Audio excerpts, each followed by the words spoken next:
একজন স্বরাষ্ট্রমন্ত্রী পেয়েছি, তিনি সর্ববিষয়ে অভিজ্ঞ হলেও তিনি তার নিজের যে মন্ত্রণালয়, আমার কাছে মনে হচ্ছে তিনি শতভাগ ফেইলিউর করেছেন।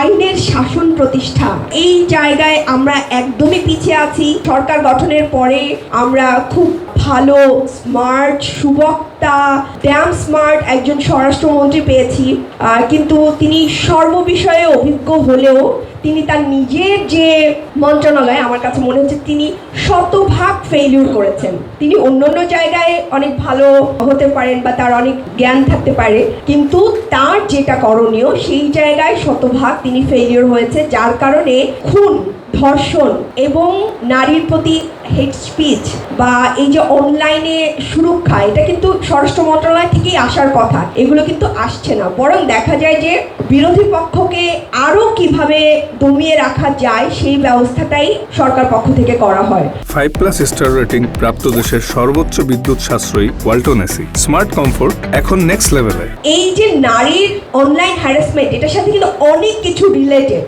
বাংলাদেশের রাষ্ট্র ব্যবস্থা, সরকার কিভাবে চালাচ্ছে, সরকার ব্যবস্থা কিরকম, আইনের শাসন কিরকম, কারণ প্রতিনিয়ত এটা বাড়ছে।